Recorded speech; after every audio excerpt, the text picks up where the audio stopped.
Hi, everybody, and welcome back to We Know Scripted TV, where today we know The Last of Us Season 2, Episode 6. But today we're talking about the last 5 years leading up to everything that started this season. Ellie's got a lot of questions, and we got a lot of answers from what happened in between seasons 1 and 2. Of course, my name is Mike Bloom, and I am joined by the return, much like we saw a very welcome return of, one of the two-handers of The Last of Us. So it's fitting to have Grace Leeder back on the podcast after a week off. Hi, Grace. Hi, happy birthday, kiddo. Oh, thank you. Where's my guitar? I got you a guitar, and we're also going to go to the Natural History Museum, and I got you a full dinosaur. I gotta say, really making me feel like a piece of shit, Joel.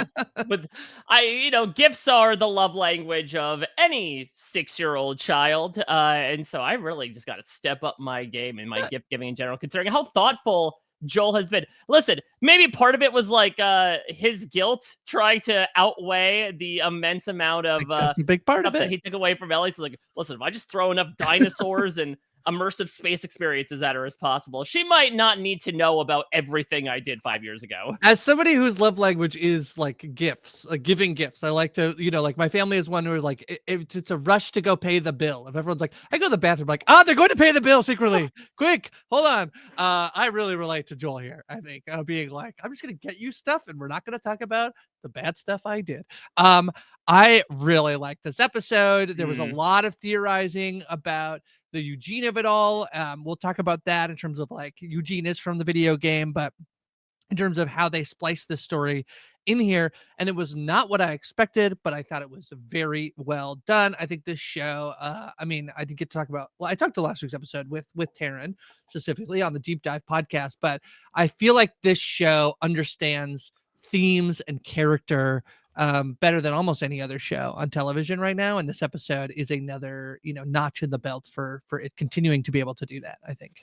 Yeah, I think that, first off, I agree with you that I immensely loved this episode. Not to say that I haven't been enjoying a lot of our post-Joel content, our PJC, if you will, but it's always a nice reminder of kind of what got us in the door in the first place with this show, which is the character of Joel, the performance of Pedro Pascal, and the, sort of conclusion we came to at the end of season 1 about how flawed of a character he is. And some would argue, and this is something that we talked about a little bit last week with Jess before it was fully confirmed that this would be, by and large, with the exception of one 10-second scene, an entire flashback episode, having this be the penultimate episode of the season is certainly a unique choice. One would argue, okay, we're halting on the forward momentum, especially after last week's episode where Ellie ends up finally killing one of the main wolves in the Salt Lake City crew.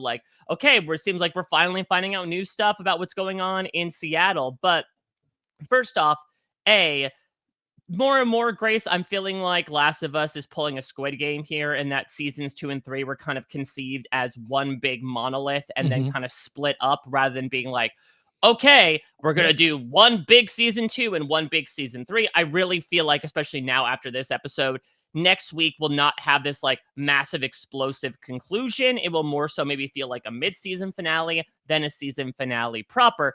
But at the same time, I think it came so crucially on the heels of one of the biggest revelations from Ellie's character in the last episode, which is when she's talking with Nora, and Nora thinks that she's dropping this big bomb by being like, aha, you don't know what Joel did.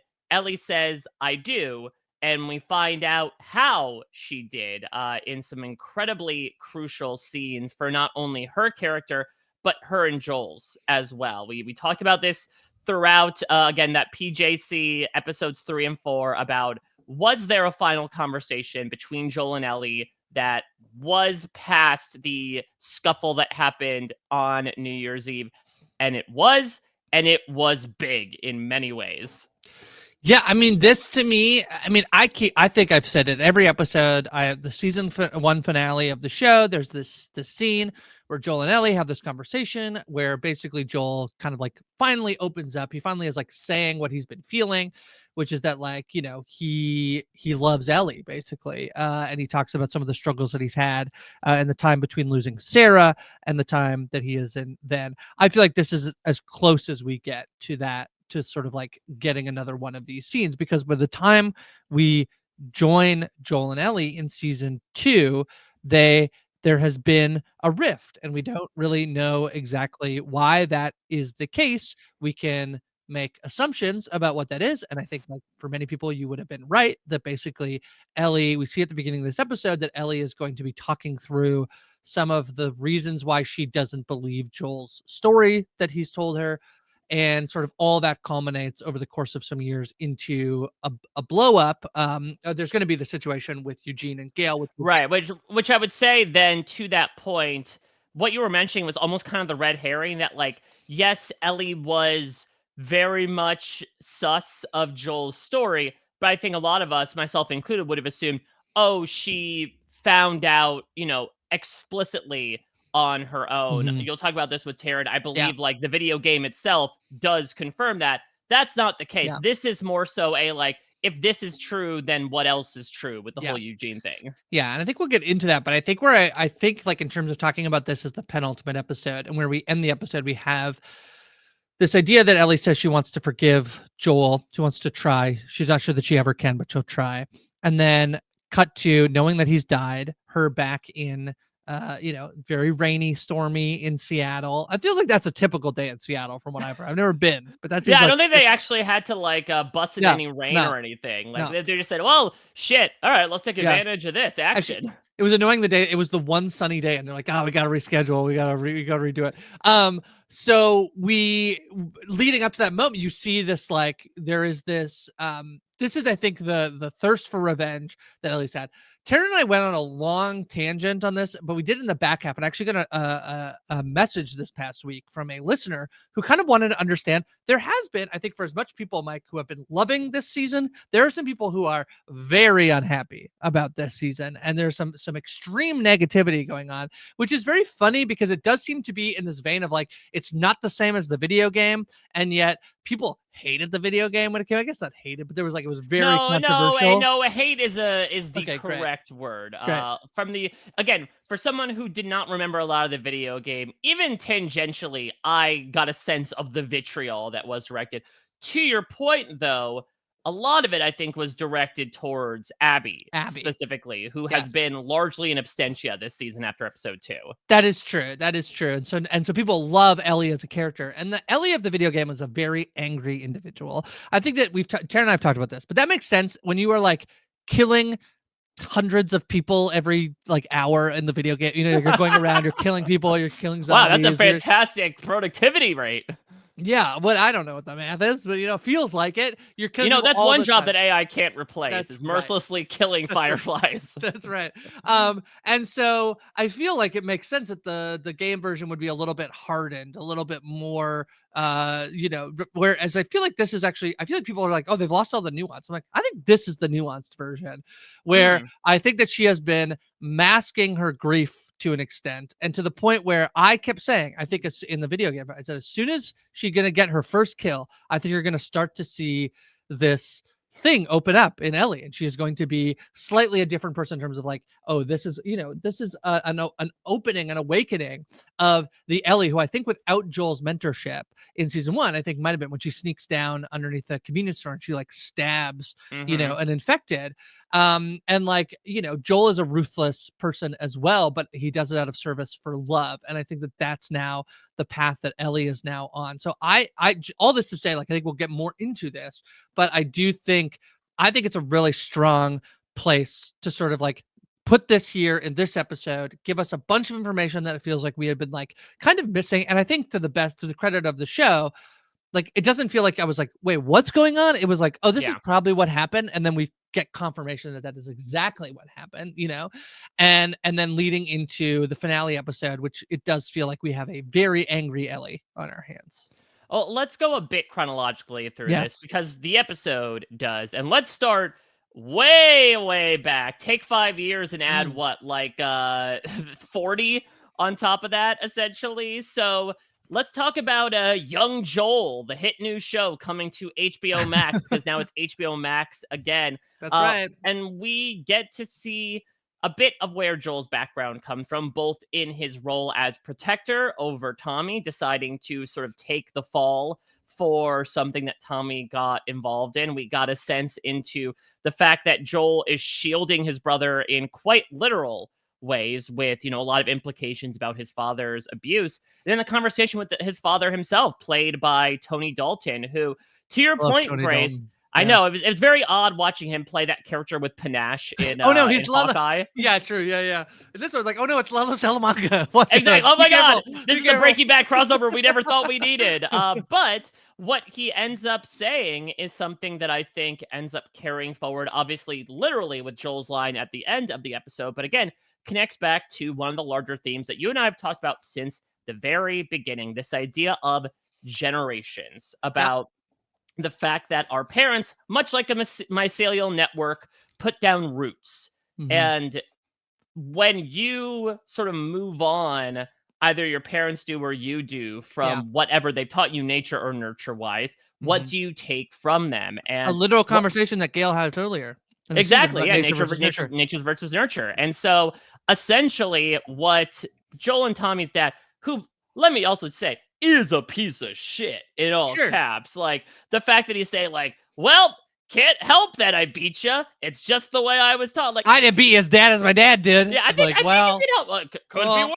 Without back in my day, we got beaten uphill both ways on the way to school in the snow, in the pouring rain. Mhm. But what he espouses here is, I'm doing a little better than my father did. And when it's your turn, I hope you do a little better than me. And for what it's worth, for being, again, this abusive SOB, he does have tears in his eyes. And he notably, at least in this scene, does not enact any sort of physical retribution onto Joel the way that he may have expected. And it's clearly a lesson that Joel is going to carry forward. And it speaks to one of these incredibly tricky themes of parenting, Jess, which is this idea that the way... Sorry, Jess, Grace. Oh my God. But that's okay. my brain's still stuck in Second last week. Yeah, so sorry. I will give. Thank you for okay. giving me grace. Yeah, no problem. And saying the wrong name there, but this idea that you are taking the lessons that have either been literally taught to you or implicitly taught through the behaviors of the people that are responsible for raising you and teaching you about the world, but some people, just basically copy and paste. How many times have we heard? Well, my parents, copy and paste. Exactly. My parents did it this way, so I'm going to do it this way as well.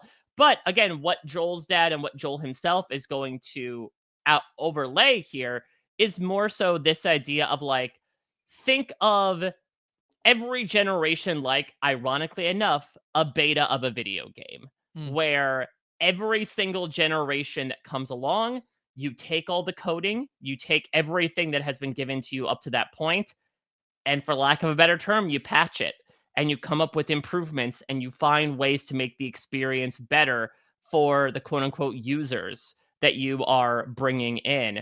And so, again, it does not necessarily excuse the shitty stuff that you're doing in the present, but it's a really interesting idea that both guys in the bookends of this episode are claiming like, yup, I am a flawed, selfish, violent person, but I am trying my best, and you can do a little better than best by proxy. Yeah, I mean, it's funny because I don't know necessarily where you have to like think that this philosophy is true or this is actually like psychology, how parenting works. It just matters that this is what Joel's dad thought, and it's something that Joel takes into sort of parenting Ellie. And I think it's some of the stuff that I know, there were some like questions about like Ellie being like, oh, I'm going to be a dad. And I know some people like sort of cringed at that line, but I think it's like this show, I think is like extra hammering the point home of like fatherhood in particular. And just you see in that time for Father's Day coming up a couple weeks after the finale ends. That's right. Where, you have Tommy as well, who has a child. That's an addition from the video game to the show. He is a dad as well, and so I think that all of this, layering in here on this theme is really good. I think in terms of, yeah, Joel. I think Joel's a lot better father than his father Yeah, I was. mean, listen, the Yeah. bar was on the ground, much like the mycelial network, and he was able to firmly step over it. Yeah, but at the same time, like this thing that he takes out of, basically the big thing here is that he like doesn't let Ellie have agency. He Yes. does not let her decide whether or not she is going to die for all humanity or not. And I do feel like the show is playing up a little bit. Like I've always read it as like we don't really know whether there could have been a cure. Like it's a 50-50. I feel like the show is really trying to be like, no, like, and I think Taran has really made this point, in terms of the way the show is doing this, which is you are supposed to believe that Joel did doom humanity to some Yes. degree, in the sense that like the attack on Jackson as the thing that's happening to him in the ski lodge, you are seeing the attack on the on Jackson that is wouldn't maybe happen if a vaccine Cure gets been made, found, yeah. if a cure had been found. So there's all these ways in which these themes keep moving forward. Even the decision that he ends up having to make with Eugene, you can argue like that wouldn't happen if there was a cure for the infected. So I think that that's really interesting, and I really love this opening scene with Tony Dalton. I think that it's really interesting to me that like this would but at the same time, there's so much of Joel in here already before his father's there, and maybe in terms of like why he is who he is, in terms of that protective, fierce nature, which I think, I was gonna say it's different between him and his dad, except that I think it's very interesting that his dad is a cop, in Yeah. terms of the way in which like they give him a profession To that is protect and to serve. serve and protect. So I think that like there is, I feel like that's just like it's a really good way, I think, to like look at how sort of like, much like, and oh, here's another thing, the cordyceps are evolving, right? And then as you Yeah. said, the video game piece, like this is the way in which these people are evolving as parents. It's really interesting. I think it's a really good opening scene. It's a really good flashback in a flashback episode. Yeah, I think that as much as we make fun about the fact that the world is sort of in stasis from 2003 from a stylistic perspective, like everything is constantly evolving. I think that's also one of the big themes of the show is that nothing can truly lie sedentary. We are constantly moving, both literally in the form of how much of a travel show this is, Mhm. mature wise. I mean, again, I think that's another thing that's great about this episode is that we are watching Ellie mature Yeah. as well. Of course, making equally heartbreaking where as we go to, 5 years ago, we're only a couple months removed from the end of season 1. We see Ellie as just like this nice, wholesome teenager who feels like, all the general chaos of her day to day has settled down. She has a dad now. She has a cake. She's burned away, her bite to really, I think, showcase not only the fact that she can wear the wardrobe that she wants to, but that she is really trying to like sear away that part of her past that now she can move forward, only to realize, and what will be, literalized in the first episode of the season when she gets bit again, that is something that she can never truly get away from. Yeah, I mean, it is funny because a lot of the problems that they're having are like pretty typical father of a teenage daughter type thing, about like drinking and doing drugs, having a girl over at the house, like this sort of stuff. But Yes, as Joel it said, she like speed ran the teenage years in yes, one scene. yeah, but this is also a weird world where like part of the conflict, when we'll get to sort of like the Eugene scene, is that like Ellie wants to go on patrol to shoot zombies, like that's Mhm. also this world that they live in. Like in some way, I really like Jackson as this idea of like what society can be. And actually I think we'll probably get into this more in the video game club in terms of what Eugene's story from the video game was, but I'll just say it represented this idea that like there was like this pocket where society was like sustained, like it was protected, like it was there. Eugene actually like has an illness, and he died, like he died, which is like a thing that you would think about. You would not see that many people die from an illness that might get you when you're older, because in Mm, this world, like zombies attack you, like yeah. that's the type of death that they see in this world. I like that they still maintain these ways in which like Jackson is the sort of beacon of society, even to the point where like the way there's a couple of like we get a lot of the barter stuff in this situation where like Joel trades Legos that he found in the house. He's also just going to trade for some coffee, Yeah, like I'm that sort intrigued of by stuff. by what he was alluding to when he said Yeah, I like, don't. I you don't want to know what I traded. Like, did Joel become like a momentary escort? You think? You think Feet he was picks, selling I think. himself? Oh, feet pics. Yeah, Hmm. exactly. Yeah. I Oh, don't know. I'm gonna have Ellie sketch my feet. I'm gonna etch it onto a guitar for you. My I feet. You can am. play my feet tar. I'm imagined somebody will like be like, oh, in the video game he says what he's doing, and they didn't want to put in, like, I'm sure maybe that's like a little Easter egg thing. I just can't remember.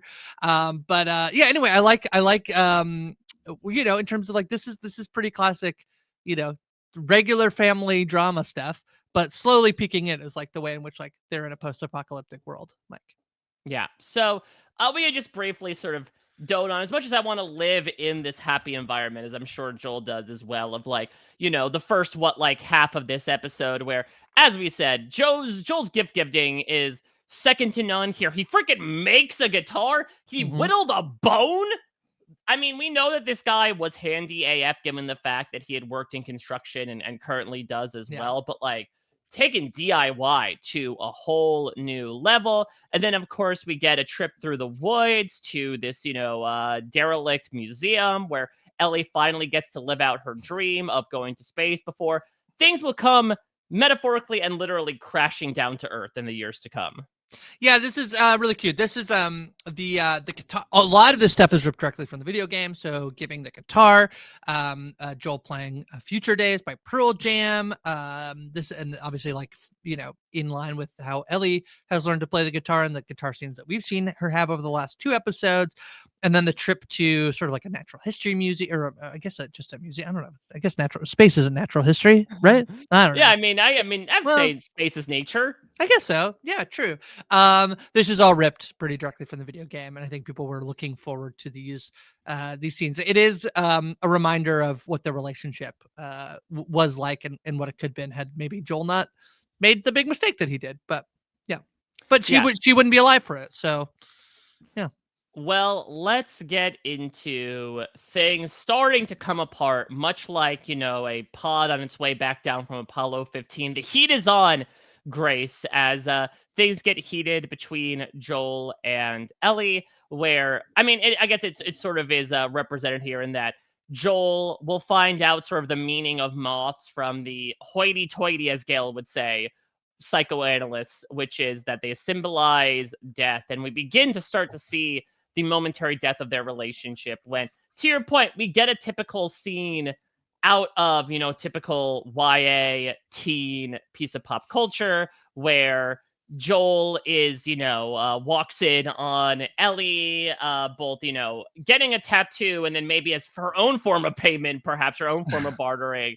Uh, what's interesting is that Joel calls it experimenting, and Ellie is very firm in saying that it's not. And I feel like it's not necessarily the main thing that gets talked about here, Grace, but it should be noted that Ellie is part of the LGBTQ plus community. We talked about this with, the pride flags of it all, that I think certainly the opinions about same-sex relationships might have been frozen in a 2003 mindset. We certainly see that with Seth.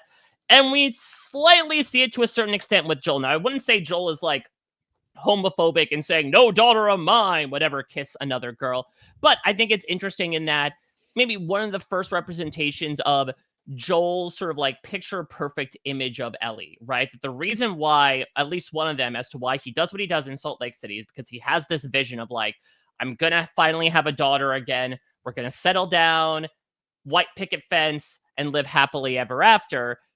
That gets shaken up in a bit when it turns out that, okay, maybe this image of what I thought our life would be is starting to get skewed a bit, even just starting with the fact that, I'm not shipping her with Jesse like I should be. Yeah. Yeah. The scene where like he's sort of like ribbing her about like the crush, and she's like, you're wrong. You're wrong, Yeah, he's dude. like, I've got an eye for these kinds of things. And she's like, is the eye in the room with us right now? um, so there's been a lot of talk about specifically Dina's sexuality in the show, and Dina is far more in the video game, sort of like open about her sexuality, and there isn't sort of this conflict. I quite like the sort of like scenes we get here.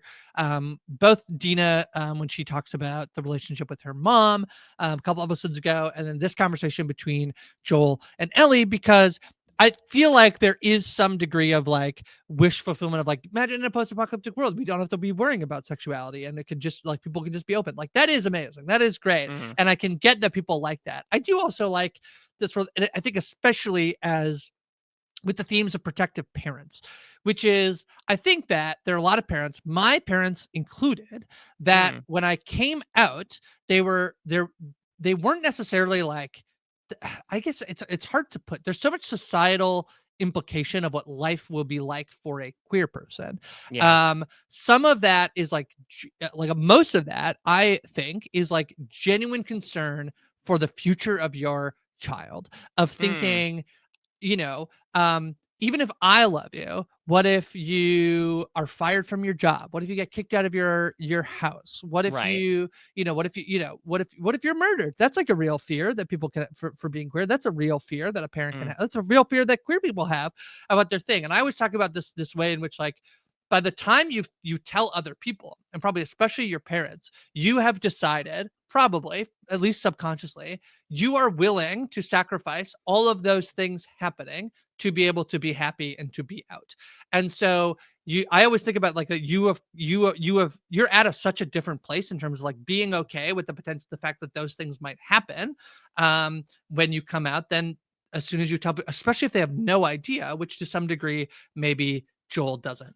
And so the thing about that is that like I think it's like in terms of like my parents eventually came around, but there's this idea that like maybe society never will, and so you get protective over your child, and I think that's exactly with my read of this is exactly what Joel's feeling. He is not trying to like inherently be homophobic. He might not even really care that much, but he is the situation for his child has now changed in terms of their potential future, and like Mm-hmm. there's only so much that you can do as a parent, and you should, I'm not saying you should immediately love them and accept them and support them, etc., but also there's only so much you can do as opposed to how society will now treat your child, that I think gets people a little worried. And maybe you're just hoping like maybe it's not true, maybe that won't be the case for them.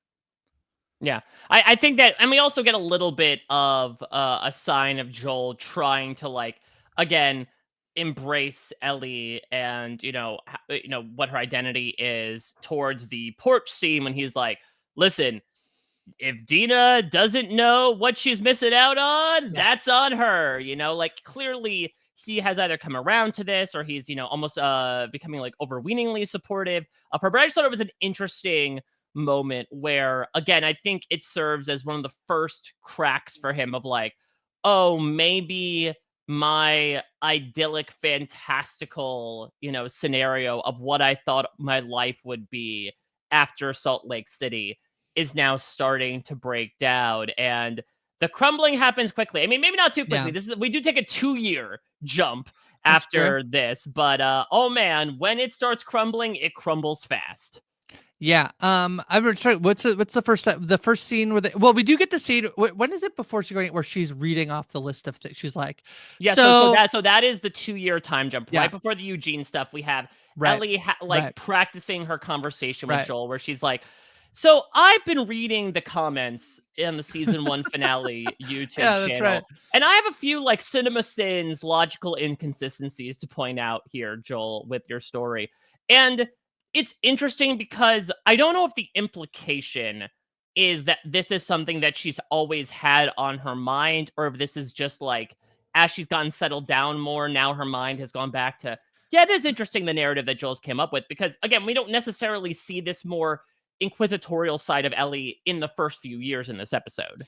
I think what it is I think you can read that when she asks him at the end of season 1, like, what happened? You can tell me the truth. And he lies to her. He does. And Yep. it is like, it is a moment that I think I mean, I was really interested to see how it would play out because I think it is challenging. It is a moment where the person, these two people who you root for so much, you want them to love each other and protect each other.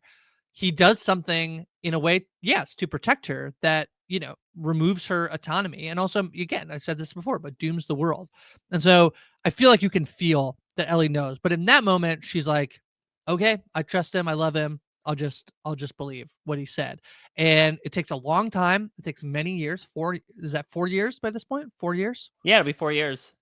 She is having Well, no, doubt. She's like, well, I guess technically because the last jump is 9 months, so I'd say right, like right, right. between 4 and 5 years, Yeah. depending on So what the day was. yeah. So yeah, it takes her a long time, but she's finally like, it's just been sitting and percolating with her this whole time. So she decides she's going to try to do it, but they're going to end up going on patrol.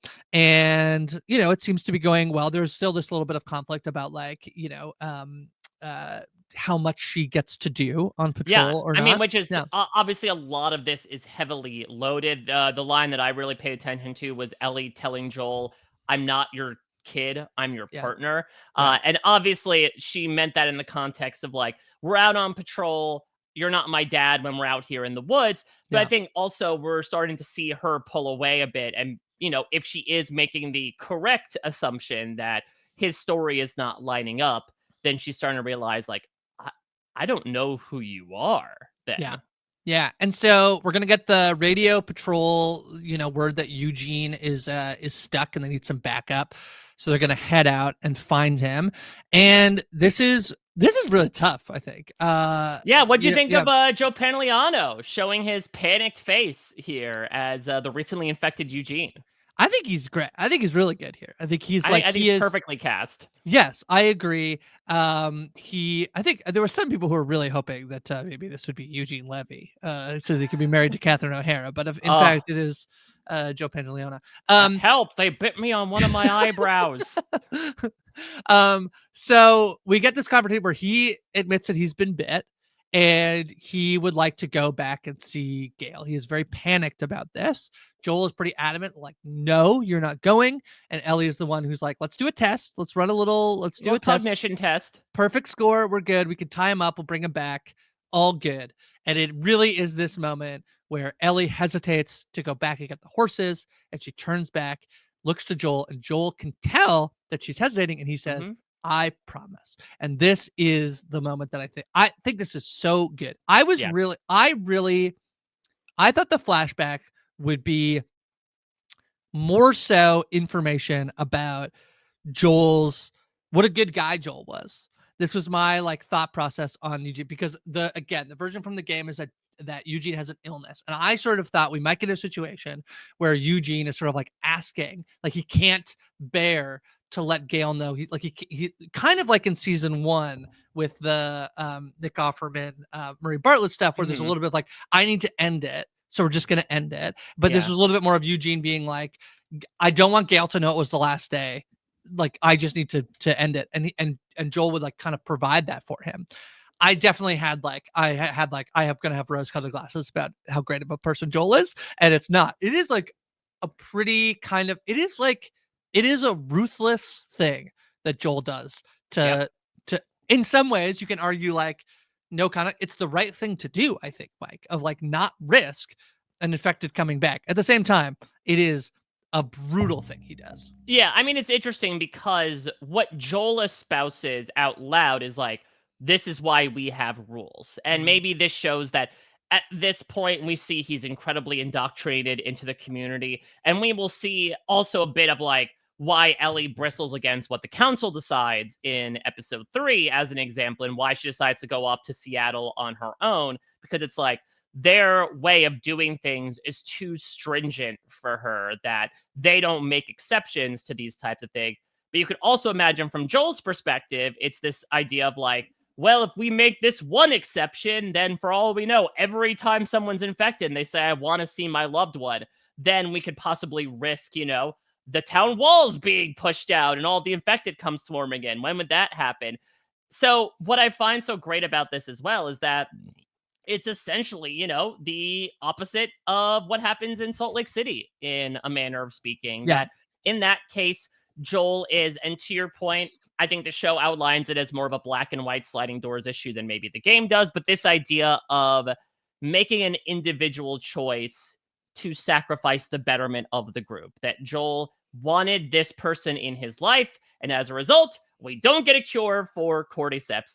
Here it's the exact opposite, where it's like all Eugene wants to do, he even outlines exactly how it could happen, is he just wants to say goodbye to his wife from a very considerable distance. He wants to see her face one last time. And Joel basically says, like, the needs of the many outweigh the needs of the few, or the one in this case. I'm sorry, I just can't do that. And that mentality, on top of obviously Ellie finding out that he outright lied to not only Eugene, but to her, is what puts her over the edge.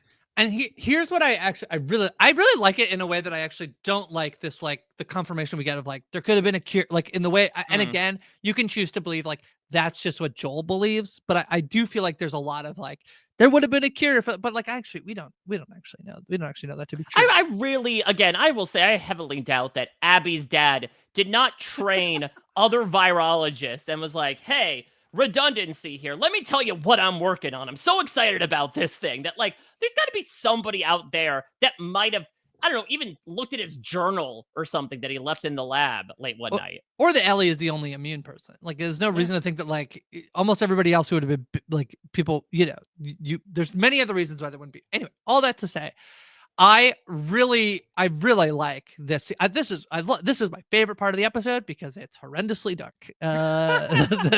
Those beautiful vistas, environmentally not dark at all.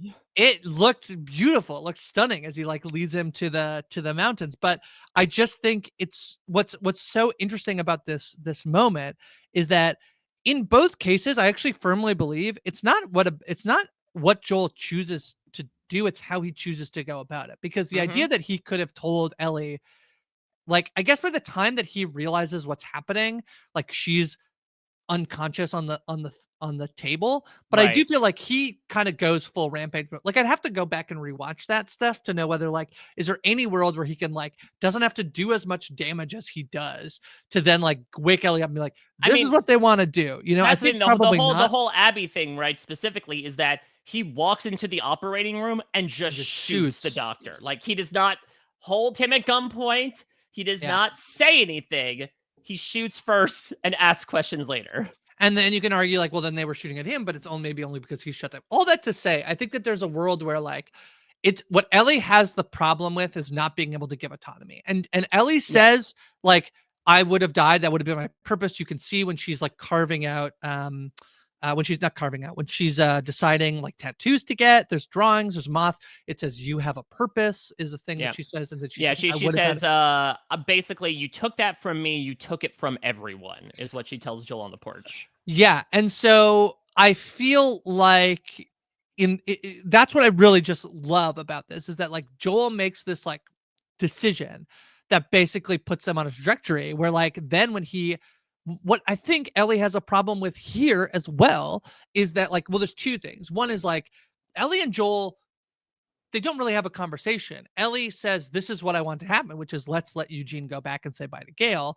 And Joel pretends like, okay, I'll let you do that. And to me, I think like if Joel stands his ground the whole time to Ellie and does not lie to her, I don't know that Ellie goes back and tells Gail like, hey, this is what happened and your husband got shot. Like she might be really mad about it, but really what sets her off to the moment where they're going to, Ellie knows that this is what Joel did then is the fact that he lies to Ellie. And to me, that's just like such good, intricate sort of storytelling in a way that it is like, if Ellie just, let's do it. And then Joel takes like, I just think it's like, it's crafted in a way that is really, it hits the theme of the ending of season 1 so well and makes sense as a moment that Ellie will finally realize, no, Joel, I know that you lied to me. Well, what I think is also incredibly interesting about what Joel does here too, is that as much as he, I think, is trying to kind of rebuild this status quo that he had before everything broke out of like, I'm living in a house. Tommy comes over. I have a teenage daughter. He's like, Uncle Grumpy. Yeah, kind of a facsimile between, how we opened the show. There is still a part of him that will always be haunted by Sarah and his daughter's 100%. death. And I think that really comes across as well in the fact that, like, what Eugene is begging for is like, you have to give me closure. You have to give Yeah. me the ability to see my wife's face one last time. And all Joel will kind of glibly tell Eugene is like, if you love someone, you'll always be able to see their face. And that to me, I think speaks a lot of depth towards, again, the fact that Sarah is still with him in Can, so many ways. And the fact that yeah. he didn't get to say goodbye to her. Can I just want to add very quickly to but like, this is not, it's so interesting because this is what he could have done with Ellie and he chose not to. And so it's almost like by doing the thing where he realized that he could have let her die, he's learning the lesson that he should have had in the moment that he should have let Ellie die, but that Ellie could have died, Mike.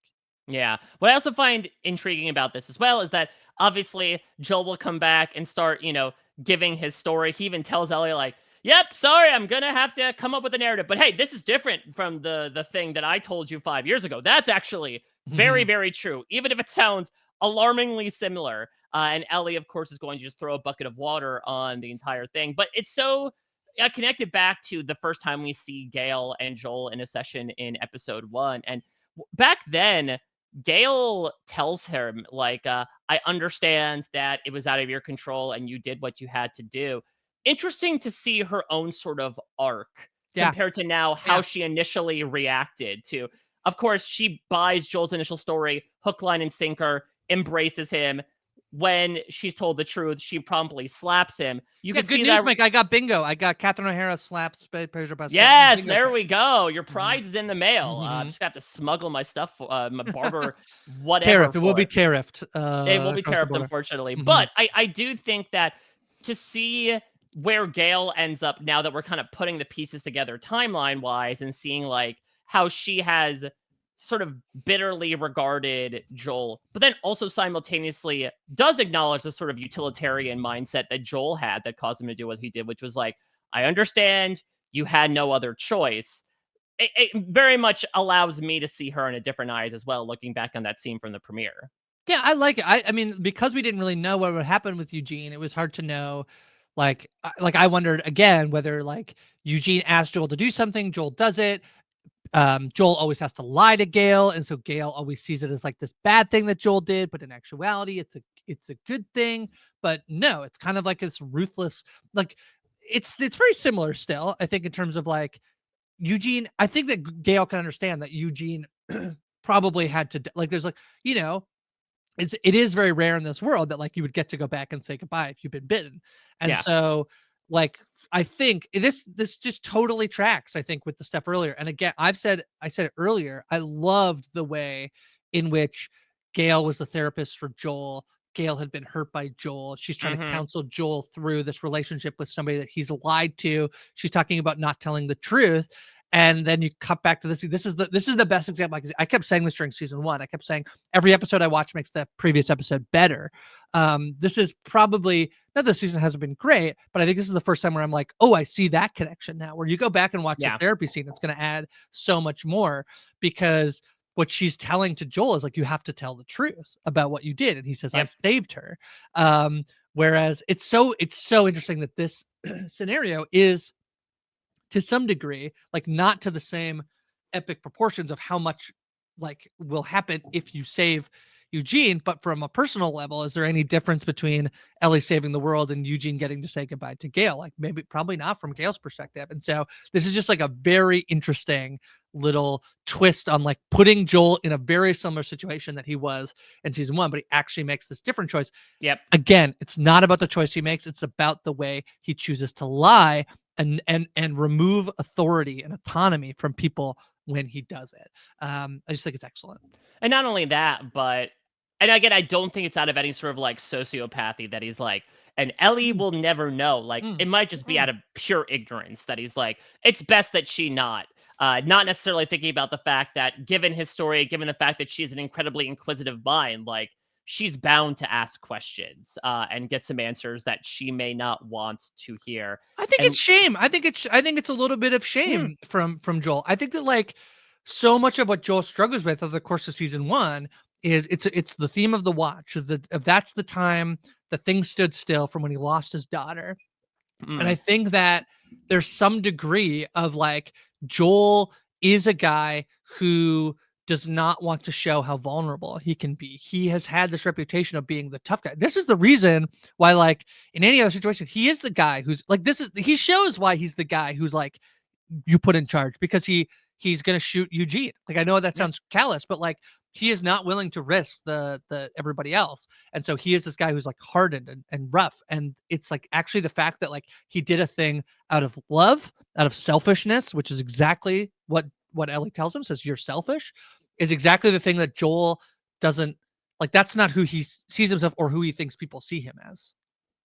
Well, let's get to it, Grace. I know it's something that video game Mm. aficionados have been waiting for the longest time. I know Like, I've you seen asked me earlier in the season, you're like, "Do you think there's a scene between Joel and Ellie after at New Year's Eve?" And I was like, "That's a great question, Mike. I can't answer it, but that's a Wouldn't great it be question." incredibly on brand for me to ask questions that you like silently either nod or shake your head to, like Joel does in this scene? But Uh-huh. here we are, something that a lot of people have been waiting for, both video game experts and otherwise, that indeed, despite Ellie's claim to Gale, there was one final goodbye Yeah. between the two. And, Gale put it in another moment that I think is incredibly viewed now in the midst of the fact that she couldn't say goodbye to Eugene. The entire idea of like your final conversation with somebody is both incredibly representative and not at the same time of your dynamic. We see it's very much the former here, as following the entire brouhaha that happens, at New Year's Eve. I mean, what I love about this scene so much, Grace, is so many different things. I mean, not only the fact that like it makes Pedro Pascal's departure hurt that much more, not only from the gutting of losing Joel in the moment, but the fact that like he's just so effing good at Nobody being looks Joel. sadder. Nobody looks sadder than Pedro Pascal I mean, when tearing he up. cries, we all cry, you know? Yeah. But this entire reversal of status, in my Yeah. opinion, Yeah. where he is incredibly supplicating, he knows that he did something wrong. And I don't know if he thinks in this moment that happens, when Ellie reams him out at town hall or in the church, that she knows that something was up. But he knows, obviously, he got called out for the Eugene thing. He's even feeling shame for that. And so the entire tone of the scene is such an interesting reversal than you may expect, where she is holding all the power, in my opinion. She's the one that is primarily speaking the entire time. He Uh-huh. cannot, to your point, Grace, about the shame, even Yeah. answer yes or no to the questions that she's asking. All Yeah. he can do is just muster a subtle head shake or nod in response to everything. And she just takes command Yeah. of this. He has transformed from the parent to the child who got in trouble. And he finds himself probably, sitting back, proverbially speaking, in that kitchen back in 1983, where he got caught trying to be the protector. And now he has to face the consequences. Yeah, it's so good. I mean, again, like just in terms of, so I think it's a really good point in the way that she speaks the whole time. He does not. She is asking questions, he is answering them. This is the moment in which she has autonomy in the scene. Yeah. And so like playing into this theme of like, what was she robbed of when Joel lied? It is that she didn't get to choose what would happen to her in terms of potentially being able to make a vaccine. So it's really good. And there are these moments in the show that I think just hit so well. I think like Mm. for me, I'm like loving the show. Like I've loved every episode of this show. And yet every once in a while, things sort of like culminate into a moment. And I speak ad nauseum. People that can have their own bingo cards to check off that I've already talked. You could Chekhov's finger card. yes, you could add another one for free, a bonus square, just because I've mentioned the time scene twice, where he says it wasn't time that saved me. He's Yep. speaking, of course, about that it was the love that he had for Ellie that made him want to continue living his life. That is what he is saying in that moment, that he is willing to move on. That is, as somebody who's dealt with depression, that is a thing that resonates extremely deeply. I think this moment of Ellie saying, I'm so mad at you. I don't know that I'm ever going to forgive you, but what I am going to do is try to forgive you. And that to me is like such a beautiful sentiment and a beautiful moment. That's this thing that both Joel's dad and Joel That's say, right. right? Which is That's like, right. sometimes the effort is worth just as much as the Right. result itself.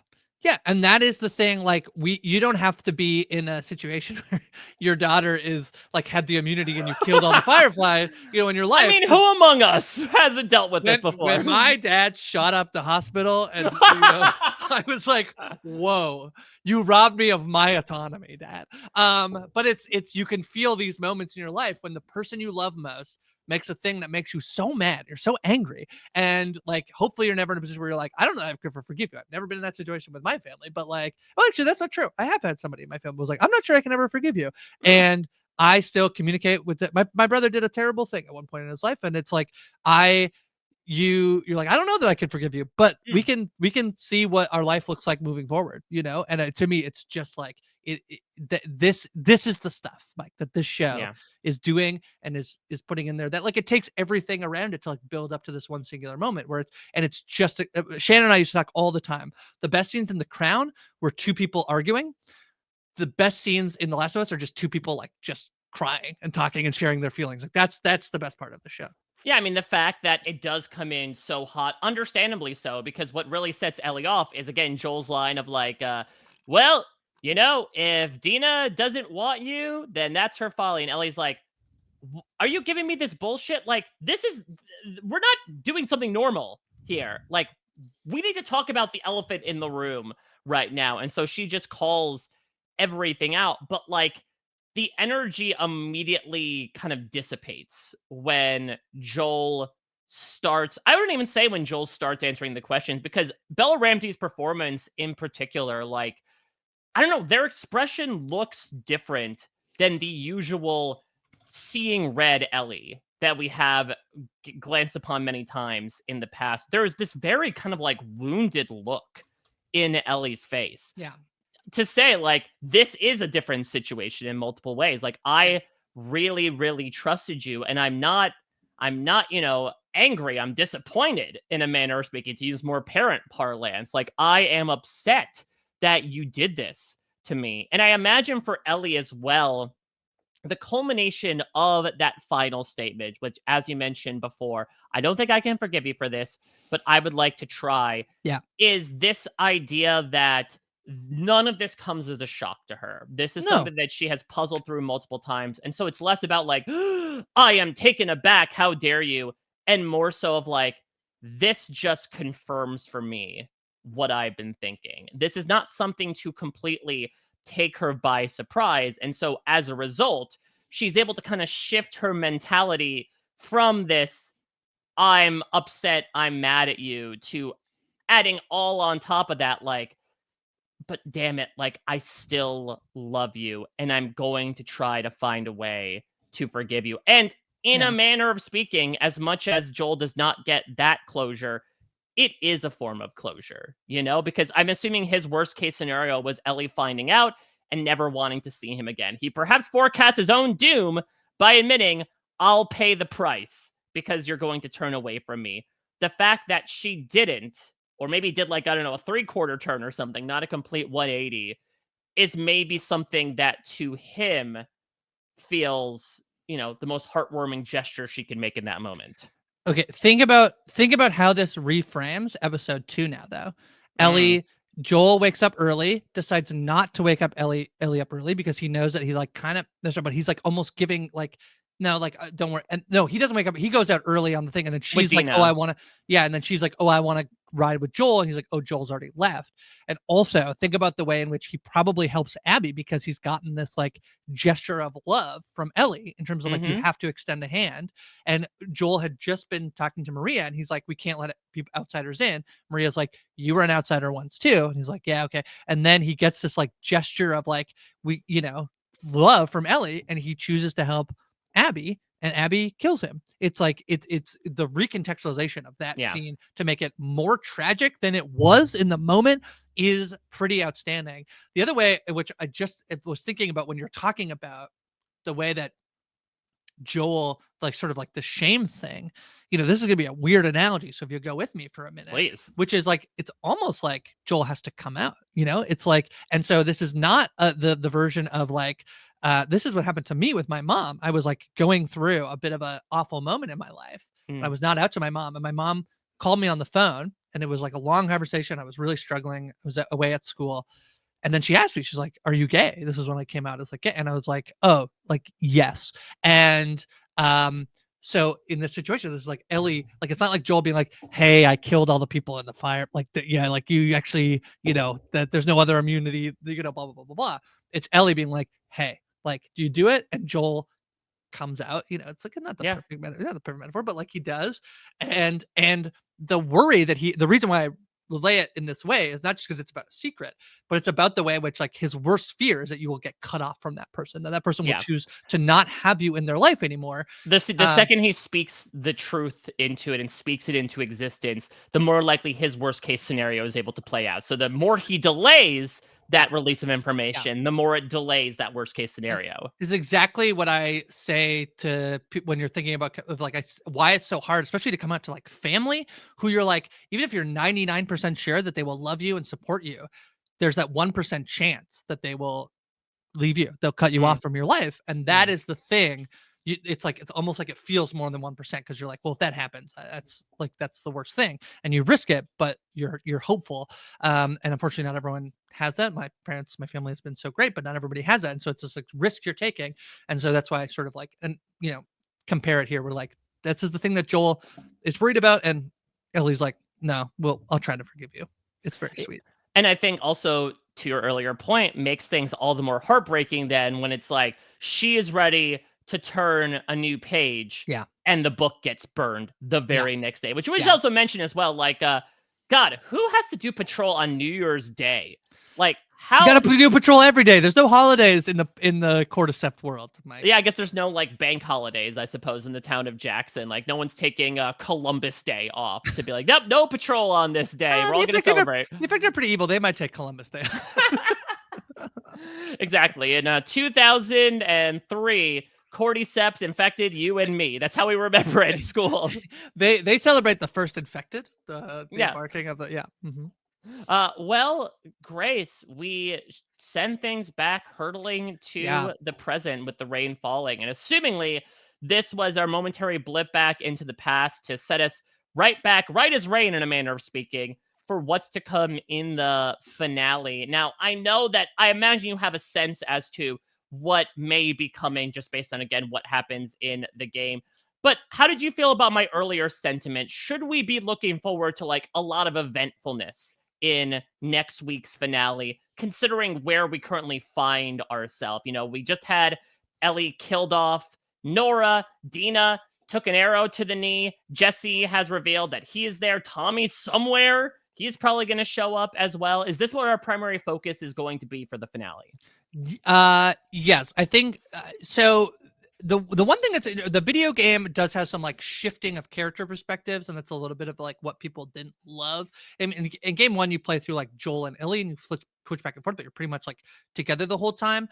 Video game number 2 has like some different. I imagine what we're doing is sort of like wrapping up a little bit of like this, like what I think the story of season 2 has been is like Dina and Ellie kind of like not really sinking in just how dangerous the thing that they're going to try to do. It's been a little bit of a romp so far of like, we're gonna kill him, we're gonna get him, and then it's like a little bit of like a rom-com story, right? Of like two companions traveling to seek bloodlust for their father's death and find some love along the way. And I feel like this is actually why I think it works better than like we're gonna go, and like it being like dark and depressing the whole time, because like when they go and they're like up on they like see the lookout of Seattle and they look and they're like, let's go kill him, and then we get like the military marching through the streets of Seattle. Like they don't really know what they're fully up against. We've been slowly getting that as we've been going. I think next episode will be like, so far, job done. Ellie's found one of the gang. She's killed one of the gang. I imagine that next week will be a little bit more of like not so easy. I think your point to say it's a mid-season finale is probably exactly right. I would look for the one thing I would highlight is like the light. I would look for the light, AKA, I would look for a little more Abby content, because I have been very surprised at how little Abby we've gotten basically since. Well, I don't think we've seen her at all since episode 2. Not since episode So 2. Yeah, we saw her get her revenge, and then she's like, "All right, I'm going out on top." yeah, so retiring early. I'd be looking for the way in which they reintroduce Abby into this storyline and how that plays out. I think we'll get that. I'm excited for next week's finale. Yeah, should be the noticeable thing, I think, just like as a little behind the curtain scene, we didn't get the finale in terms of like getting to watch it. So like we're going in, we're gonna look for the light because we're in the dark. So yeah, that's right. Yeah, I'll make a couple of fun, bold predictions because I know nothing, Jon Snow, for the finale. I'm going to say that Abby appears in the opening scene of the finale. I would say that like maybe in a different show it would like close on her like looking over the Seattle skyline, but it feels like a little too tropey for something like The Last of Us.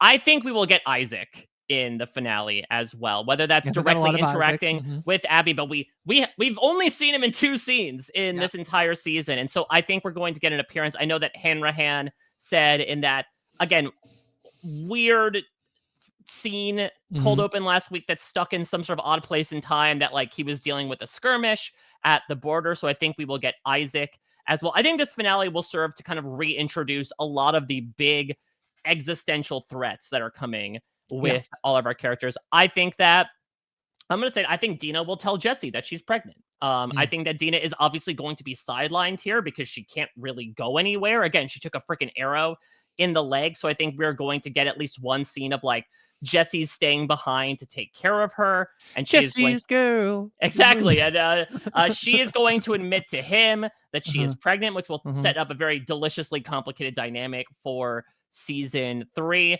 I don't know. We might get another action-y set piece because that feels very finale laced, you know, and they had said that season 2 was going to be a bit more action-y in general than season 1. So those are my big predictions for what we're going to get this time next week. I have one more question for you. Are we seeing zombie-infected, blown-up Josh Peck in the finale?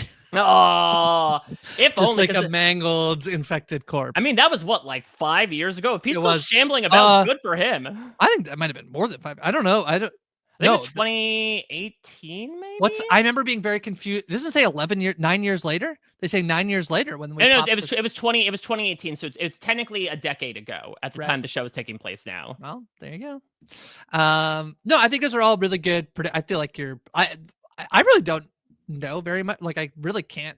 There's only like one thing I can confidently be like, yeah, this thing will probably just 2 that these things will happen. Other than that, I can't really. An action set piece I think makes total sense. I can't think of what it would have been, but I don't think I think we'll absolutely have one, because like you just have to. I think unless you want to House of the Dragon and be like, actually the big battle is coming next season. Yeah, it will end with Abby standing there with all the wolves by her side. Yeah. And everyone will be incredibly pissed off heading into 2027 when The Last of Us Season 3 comes out. Yeah, there's a delay of the Night of the Seven Kingdoms. So yeah, boy, we'll stick to The Last of Us right now. It's been very good. I'm a little sad that like one more and then that's it until it comes out again, but it has been very good.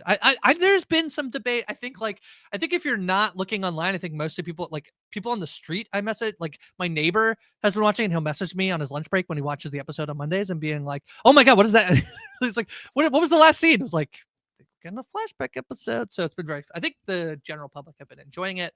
There's been a little bit more like weirdness online, but that's not uncommon, Mike. I was going to say, like, are we talking about the internet in general? Does it need to be around any show in general? But to your point, I have really been enjoying The Last of Us Season 2, and I really enjoyed this episode. I think Season 2, deserves to be kind of in a class of it. Episode 2 deserves to be in a class of its own. But like Episode 6, I don't know. I go back and forth. It might be my favorite episode of the season, just in terms of what it brings, filling in a lot of these blanks, the character moments, as well as you mentioned, connecting back to a lot of the themes that we have held true for this show since the very beginning. But regardless of what's going to happen next week, Grace and I will be back together as soon as we can, right after the finale, to talk through all the big moments that are happening, see what it might set up for season 3, and beyond. So do not miss a second of it. We know scriptedtv.com to subscribe to our podcast feed, where we're also doing a bunch of other stuff here. Grace and I got together with Taran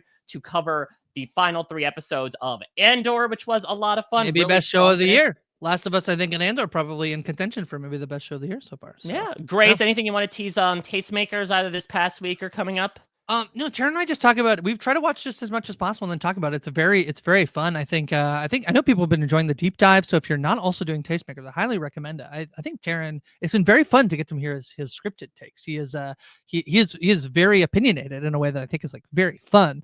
And Taran's a little bit of a pessimist and I'm the optimist. So that's kind of the dynamic on that podcast. So yeah, I just highly recommend people watch it. We should be nearing up on doing like a halfway checkpoint and we will actually rank our top shows of the year so far. Probably do a top 5. We might also power rank the streamers, Mike, and sort of like every year give a power ranking on which streamer you should be subscribed to. Okay, well, we shall see if The Last of Us Season 2 will have an ending that it lands on that top 10 list that you're talking about, Grace, all in due time. Let us know, of course, your thoughts about this episode, about your predictions for the finale in the comments of this on social media. We'd love to hear from you all as we will look forward to what happens, what goes down in Seattle, and what will happen as we bid adieu to The Last of Us for the time being. Thank you all so much, as usual, for the support and for listening. We'll be back next week covering the finale of The Last of Us. Until then, everybody, take care. Bye-bye.